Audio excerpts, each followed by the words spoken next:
அஸ்ஸலாமு அலைக்கும். சில விஷயங்களை இதுதான் கரெக்டுன்னு சொல்லி நம்ம நினச்சி ரொம்ப தவறான காரணங்களோடையே நம்ம வாழ்ந்துக்கிட்டு இருப்போம். உதாரணத்துக்கு நிறைய செலவு பண்ணாதான் நம்ம சொகுசாக இருக்க முடியும். நிறைய சமைச்சாதான் நல்ல ஆரோக்கியமான உணவை சாப்பிட முடியும். நிறைய வேலை பார்த்தா தான் பர்ஃபெக்டான ஹவுஸ் ஒய்ஃப், இந்த மாதிரி சில காரணங்களை தவறாக புரிஞ்சுக்கிறோம். ஆனால் இந்த மினிமலிசம் டீக்ளேட்டிங்கை பற்றி நம்ம தெரிஞ்சுக்கிட்டதுக்கு பின்னாடி சில காரணங்களை நம்ம சரியாக புரிஞ்சுக்கிற ஆரம்பிக்கிறோம். அதுக்கான சில விஷயங்களை தான் இந்த வீடியோவில் நம்ம பார்க்க போகிறோம். வெல்கம் பேக் டு யாசின் அனு சமையல். ஒரு விஷயத்தை இதுதான் அப்படின்னு சொல்லி தவறான காரணங்களால் புரிஞ்சுக்கிறதுக்கான காரணம் என்ன இருக்குன்னு பார்த்தீங்கன்னா, ஒன்று மற்றவங்க சொல்கிறத மற்றவங்க தவறான கருத்தை சொல்லும் போது அதை நம்ம சரின்னு சொல்லி ஏற்றுக்கிறதாகவும் இருக்கலாம். அப்படி இல்லை அப்படின்னா சுற்றி நடக்கிற சூழ்நிலை நம்மளை அதை இதுதான் சரி அப்படின்னு சொல்லி நினைக்க வைக்கலாம். இந்த 2 காரணங்கள் மெயினான காரணங்களாக இருக்கும். இதில் முக்கியமாக பார்த்திங்கன்னா இதில் நிறைய விஷயங்கள் இதில் பொருந்தும். ஒரு தவறான மனிதர்களை பார்த்து நம்ம ரொம்ப நல்லவங்கன்னு சொல்லி நம்பிக்கிறது, அப்படி இல்லைன்னா ஒரு நல்லவங்களை பார்த்தே நம்ம இவங்க கெட்டவங்க அப்படின்னு சொல்லி நினைக்கிறதுக்கான காரணங்களுமே பார்த்திங்கன்னா இந்த 2 ரீசனாக தான் இருக்கும். ஆனால் அதை பற்றி நம்ம இப்போ பேச போகிறதில்ல. நம்ம சமையல், குக்கிங், இந்த மாதிரி நம்மளுக்கு தெரிஞ்ச விஷயங்களை பற்றி எது சரியாக நம்ம புரிஞ்சுக்கிறோம், எது தவறாக புரிஞ்சுக்கிறோன்னு சொல்லிட்டு நம்ம பார்த்துடலாம். ஃபஸ்ட்டு நான் தவறாக புரிஞ்சுக்கிட்ட விஷயங்கள் என்னென்னு பார்த்தீங்கன்னா, நிறைய டிஃப்ரெண்ட்டாக நம்ம சமைக்கணும், அதுதான் நம்மளுக்கு ரொம்ப பர்ஃபெக்டாக இருக்கிறோன்னு அர்த்தம் அப்படின்னு சொல்லிட்டு நான் புரிஞ்சுக்கிட்டது தவறான ஒரு விஷயம். நம்ம ஃபேமிலிக்கு சத்துள்ளது தான் சமைச்சு கொடுக்கணும். அது மாதிரி நம்மளுக்கு ரெஸ்ட்டு கிடைக்கணும். நம்ம க்ளீன் பண்ணுறதுக்கு அதிகமாக வேலை இருக்கக்கூடாது. நம்மளுக்கு ஃபஸ்ட்டு டென்ஷன் ஃப்ரீயாக இருக்கணும். ஃபஸ்ட்டு நம்மளுக்கு சமைக்கிறதுக்கு முக்கியமாக அது ஹெல்த்தியாக இருக்கணும். அது நிறைய வெரைட்டியாக சமைக்கணும்னு தேவையில்லை. இதை நான் ரொம்ப அனுபவப்பட்டு புரிஞ்சுக்கிட்டு இப்போ அளவாக சமைச்சு அதை ஹெல்த்தியாகவும் நல்ல டேஸ்டியாகவும் சமைக்கிறது எப்படின்றத கற்றுக்கிட்டேன். இதே மாதிரி நீங்கள் நிறைய வீடியோக்களை பார்த்து நிறைய சட்னி வச்சுருப்பாங்க, நிறைய வகையாக ஒரே நாளில் நிறைய சைடிஷ் வச்சு நீங்கள் பார்த்துருப்பீங்க. அந்த மாதிரிலாம் செய்யாமல் நம்ம ஃபேமிலிக்கு எது பிடிக்குமோ, எது ஹெல்த்தியோ அதை பார்த்து நம்ம சமைச்சு கொடுத்தோம்னா நம்மளுக்கு அந்த நாள் ஃபுல்லாக ரொம்ப ரிலாக்ஸாக இருக்கும். நம்மளுக்கும் வேலை குறையும், நம்ம சாப்பிட்றவங்களுக்கு நல்லா ஹெல்த்தியாக சமைச்சு கொடுத்தோன்றது தெரியும் இருக்கும். இதனால் மற்றவங்க மேலே கோபம் வராமல், எரிச்சல் வராமல் நம்மளால் ஈஸியாக ஹேண்டில் பண்ண முடியும் எல்லா விஷயங்களையும்.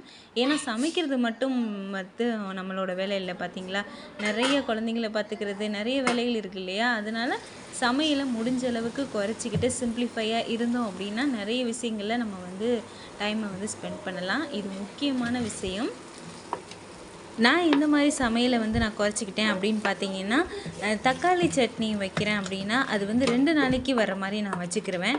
ஏன்னா தக்காளி சட்னி வைக்கும்போது அதில் புளி போட்டு நான் அரைச்சி வச்சுருவேன். ஒரு டைம் கொத்தமல்லி புதினா போட்டு தக்காளியில் வதக்கி வச்சிடுறது. எது வீட்டில் இருக்கோ, கருவேப்பிலை அதிகமாக இருந்தால் அந்த வெங்காயம் தக்காளியிலே கருவேப்பிலையும் சேர்த்து வதக்கி அரைச்சி வச்சிடுறது. இது கருவேப்பிலையை அரைச்சி சேர்க்குறதுனால எல்லாருக்குமே அது கொஞ்சம் ஹெல்த்தியாக இருக்கும். கருவேப்பிலையை தனியாகவும் எடுத்து வைக்க மாட்டாங்க, கொஞ்சம் ஹெல்த்தியாக இருக்கும். ஆனால் 2 நாள் சட்னி அரைக்கிற வேலை இருக்காது இல்லையா.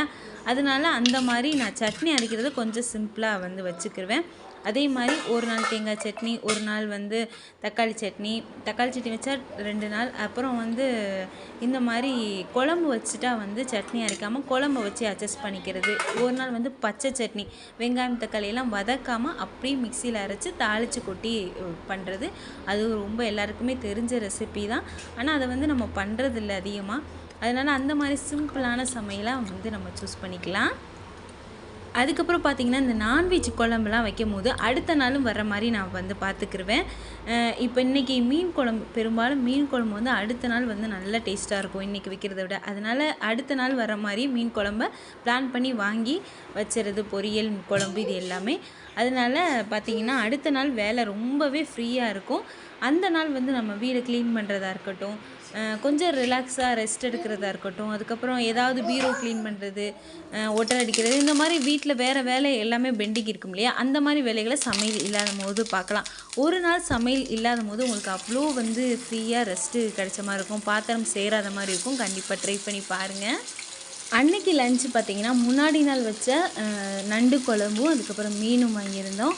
2மே கொஞ்சம் மிச்சம் இருந்துச்சு. அதனால் பார்த்திங்கன்னா காலையில் இட்லி தோசைக்குமே பார்த்திங்கன்னா அந்த நண்டு குழம்பு வச்சு சாப்பிட்டாச்சு. அதுக்கப்புறம் மத்தியானம் மீன் வறுவலும் அந்த நண்டு குழம்பையுமே வச்சு பிளான் முடிஞ்சாச்சு. அதே மாதிரி தான் காய்கறி வாங்கும் போதுமே பார்த்திங்கன்னா முன்னாடிலாம் எக்கச்சக்கமாக காய்கறி வாங்கி ஃப்ரிட்ஜில் அடுக்கி வச்சிடுறது.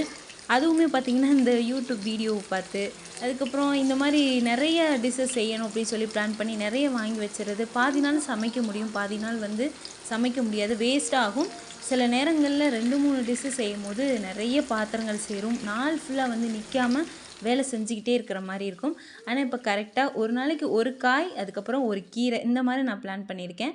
டெய்லியுமே ஒரு கீரை வச்சிடணும், ஒரு காய்கறி வந்து பொரிச்சிடணும்னு சொல்லிட்டு அந்த மாதிரி பிளான் பண்ண பின்னாடி பார்த்தீங்கன்னா கொஞ்சம் ஃப்ரீயாக இருக்குது. முக்கியமாக வந்து ஃப்ரிட்ஜு வந்து நல்லாவே ஃப்ரீயாக இருக்கிற மாதிரி எனக்கு தெரியுது. ரொம்ப வந்து நிறைய இருக்காத மாதிரி, அளவாக நம்ம டக்குன்னு திறந்தோடனே இது சமைக்கணும் அப்படின்னு பிளான் பண்ணுற மாதிரி இருக்குது. உங்களுக்கு வந்து இந்த சமையலை பிளான் பண்ணி அதுக்கப்புறம் அந்த மீல் பிளான்லாம் எழுதி பண்ணுறது வந்து உங்களுக்கு ஈஸியாக இருந்துச்சு அப்படின்னா அதை கூட நீங்கள் ட்ரை பண்ணி பார்க்கலாம்.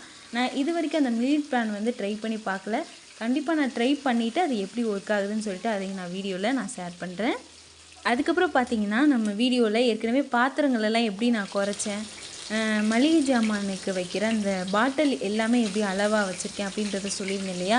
அந்த மாதிரி வச்சதுக்கு பின்னாடியுமே பார்த்திங்கன்னா அந்த அளவாக இருக்கிறதுன்றனால அதிகமாக பாத்திரம் வந்து நம்மளுக்கு சேராது. எப்படியும் சிங்கில் இருக்கும், அதை வந்து கழுவுனா தான் நம்மளால் யூஸ் பண்ண முடியும்னு சொல்லிட்டு நம்ம வந்து கழுவிடுவோம். அதனால் சிங்கில் வந்து அதிகமாக பாத்திரம் வந்து சேராது.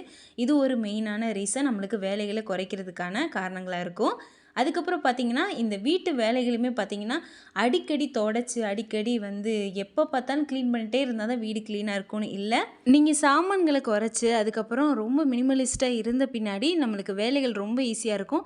டக்கு டக்குன்னு வந்து சாமானை எடுத்து வச்சிடலாம். வீடு எப்போயுமே க்ளீனாக இருக்கிற மாதிரி இருக்கும். அப்படியே கலைஞ்சிருந்தாலுமே சீக்கிரம் நம்மளால் க்ளீன் பண்ணுறதுக்கான நேரம் வந்து கம்மியாகும். எனி டைம் வந்து க்ளீன் பண்ணிகிட்டே இருக்கணும், அப்போ தான் வீடு க்ளீனாக இருக்கும் அப்படின்னு சொல்லிட்டு தவறான காரணங்களை நம்ம வந்து புரிஞ்சுக்கிறத நிப்பாட்டணும். ஈஸியாக வந்து ஒரு நாளைக்கு ஒரு தடவை கூட்டி அடுக்கி வச்சாலே போதும், நல்ல வீடு வந்து ஃபுல்லாகவே க்ளீனாக இருக்கும். எங்கள் வீட்டில் பசங்க இருக்கும் போது தான் பார்த்திங்கன்னா அப்பப்போ கலையும். பசங்க ஸ்கூலுக்கு போகிற டைமில் அதுவும் கலையாது. டக்குன்னு வந்து க்ளீன் பண்ணுற மாதிரி கீழே எந்த திங்ஸும் இல்லாத மாதிரி நான் வந்து அரேஞ்ச் பண்ணியிருக்கிறதுனால ஈஸியான வேலையை கூட மற்றவங்க சொல்கிறத கேட்டு ரொம்ப கஷ்டமாக நம்ம வந்து ஆக்கிக்கிறோம். ஈஸி ஆக்குறதும் ரொம்ப கஷ்டப்பட்டு செய்கிறதும் நம்மளோட கையில் தான் இருக்குது. முக்கியமாக பொருளை வந்து நம்ம வந்து ரொம்ப குறைச்சிக்கிட்டு, சமையலை ரொம்ப குறைச்சிக்கிட்டு ரொம்ப மினிமலிஸ்ட்டாக நம்ம வாழும்போது எல்லாமே நம்மளுக்கு ஈஸியாக இருக்கும். கண்டிப்பாக இந்த வீடியோவில் சொல்லியிருந்த எல்லா விஷயங்களும் உங்களுக்கு ரொம்பவே யூஸ்ஃபுல்லாக இருந்திருக்கும். இதே மாதிரி இன்ட்ரெஸ்டிங் வீடியோஸ் நம்ம சேனலில் நிறைய வரப்போகுது. எல்லாத்தையும் மிஸ் பண்ணாமல் பார்த்துட்டே இருக்கணும்னா யாசின் அனுப் சேனலை சப்ஸ்கிரைப் பண்ணுங்கள். நான் போகிற ஒவ்வொரு வீடியோவும் உங்கள் மொபைலுக்கே தெரிய வந்துடும்.